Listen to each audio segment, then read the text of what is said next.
Assalamualaikum warahmatullahi wabarakatuh. Halo nakama, selamat datang kembali di channel Gosan Entertainment. Di video kali ini, Mimin akan membahas, mereview dan sekaligus memberikan spekulasi One Piece chapter 1108 yang paling terbaru. Sebelum kita lanjut ke pembahasannya, alangkah baiknya bagi yang belum subscribe channel ini, jangan lupa untuk di-subscribe ya.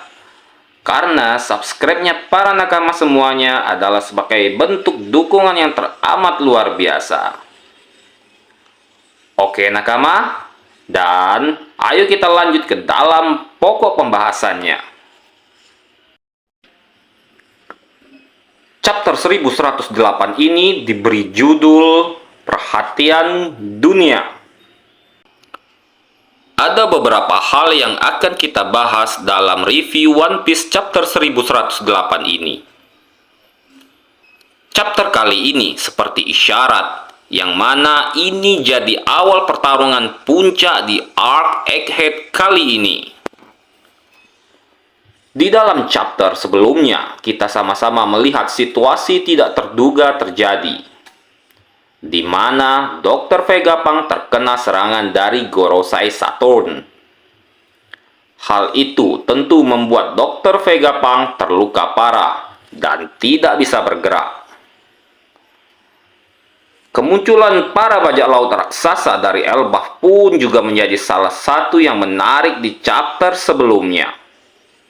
Kemudian, hal apa saja yang telah terjadi di chapter kali ini? Yang pertama, tentang senjata kuno.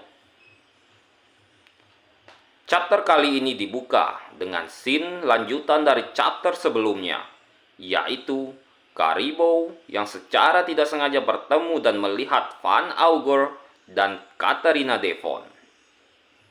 Ketika mereka hendak pergi dari Pulau Egghead, mereka dipanggil oleh Caribou. Dia meminta kepada mereka untuk membawanya bertemu dengan Kurohige Teach. Karena ada hal penting tentang senjata kuno yang akan disampaikannya kepada Kurohige. Di dalam perkataannya, Caribou mengaku jika yang mengetahui tentang senjata kuno itu hanyalah kru Mugiwara dan dirinya sendiri.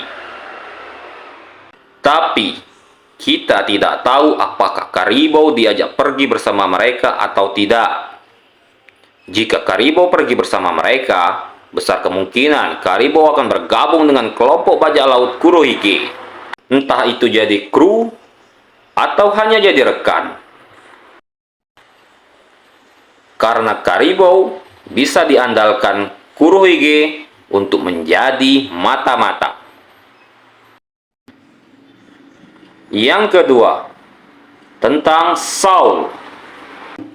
Saul adalah seorang raksasa dan ternyata adalah mantan wakil admiral angkatan laut.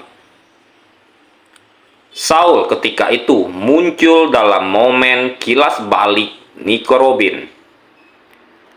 Saul menjadi salah satu orang yang sangat berpengaruh dan berjasa dalam hidup Robin.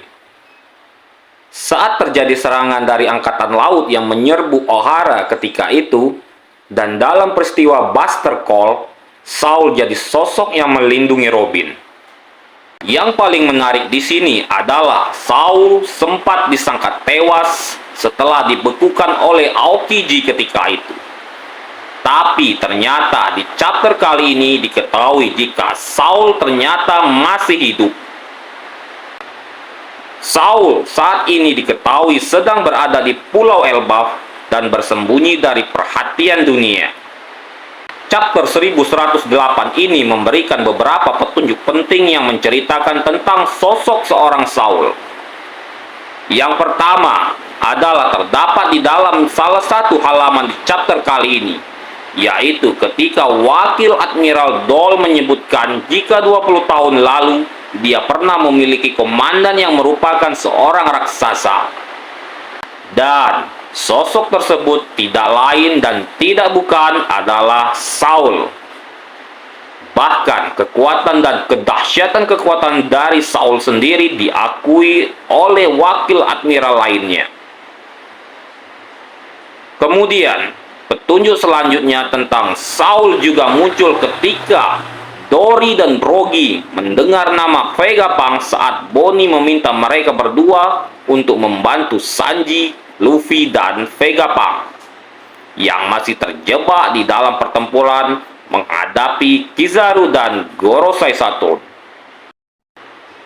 Yang menarik kemudian adalah Dory dan Brogy menyebutkan jika cendekiawan yang ada di Pulau Elbaf sempat menyebut nama Vegapunk.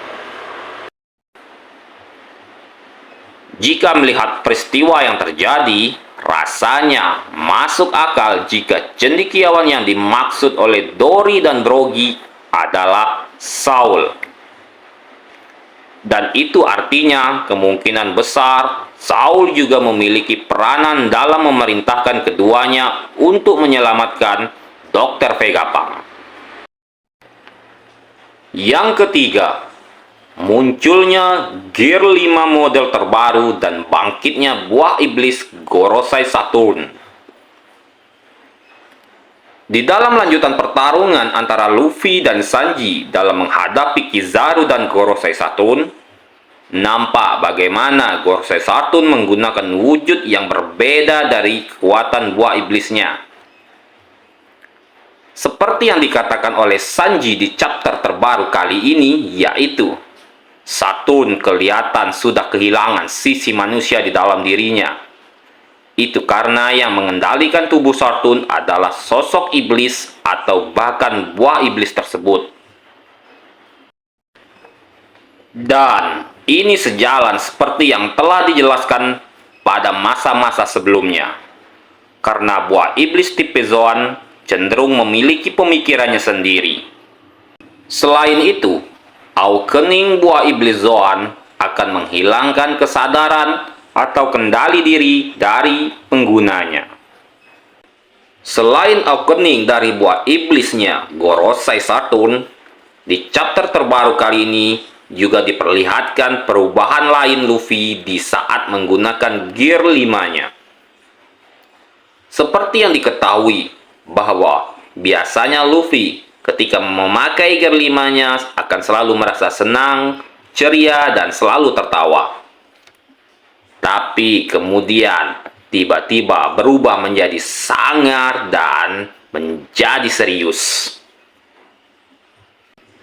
Apakah Gear 5-nya Luffy akan banyak berbagai bentuk seperti Gear 4-nya? Oke, harus kita nantikan ya nakama. Yang keempat, kematian Dr. Vegapunk. Di chapter terbaru kali ini, kita akan diperlihatkan momen yang sangat krusial yang terjadi di akhir chapter ini. Setelah terkena serangan oleh Gorosei Saturn di chapter sebelumnya, kali ini Dr. Vegapunk kembali terkena serangan oleh Kizaru. Kondisinya sudah sangat-sangat mengkhawatirkan. Sanji yang membawa pergi Vegapunk masih berusaha untuk menyelamatkannya.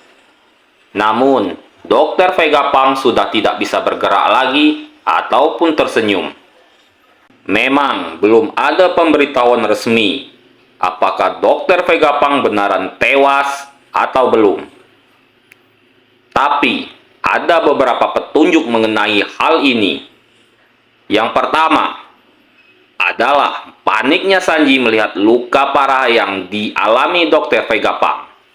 Apalagi sesudah terkena dua serangan dahsyat dari Gorosei dan Admiral. Dan petunjuk yang kedua adalah ketika Dr. Vegapunk menghadirkan sebuah pesan yang disiarkan ke seluruh dunia.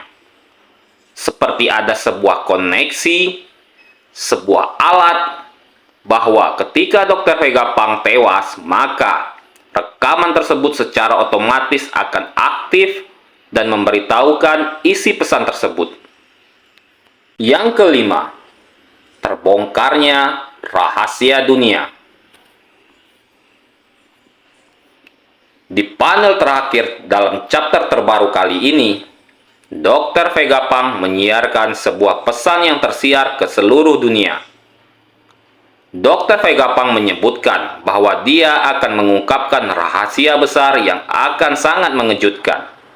Untuk saat ini, memang belum diketahui apa isi pesan tersebut. Tapi, ada beberapa spekulasi mengenai rahasia dunia yang akan disampaikan oleh Dr. Vega Pang. Pertama, adalah fakta tentang apa yang terjadi dengan abad kekosongan atau Void Century. Dr. Vega Pang akan memberitahukan jika pemerintah dunia yang bertanggung jawab menghapus semua data sejarah. Yang kedua, adalah Dr. Vega Pang akan memberitahukan mengenai pertempuran besar atau awal mula terbentuknya pemerintahan dunia. Kala itu, Profesor Clover sempat akan mengungkapkan nama dari kerajaan kuno yang diserang oleh aliansi kerajaan dan yang sekarang menjadi pemerintah dunia. Namun, agensi Perpol berhasil menembak mati Profesor Clover kala itu, sebelum dia mengungkapkannya ke permukaan. Dengan Dr. Vega Pang yang lebih banyak tahu daripada Profesor Clover, dan kemungkinan dia akan mengatakannya. Dan yang ketiga adalah mungkin saja Dr. Vega Pang akan memberitahukan siapa sosok Im Sama yang sebenarnya. Dan karena siaran itu pasti akan mengejutkan para penduduk dunia yang mendengarkannya. Dan penduduk dunia One Piece akan tahu tentang kebusukan yang dibuat oleh pemerintah dunia. Dan itu pasti akan merepotkan pemerintah dunia. Nah, itulah review, pembahasan, dan spekulasi yang terjadi di chapter terbaru kali ini. Jika nakama suka dengan video ini, jangan lupa like dan subscribe-nya ya. Terima kasih sudah menonton video kali ini, dan wassalamualaikum warahmatullahi wabarakatuh.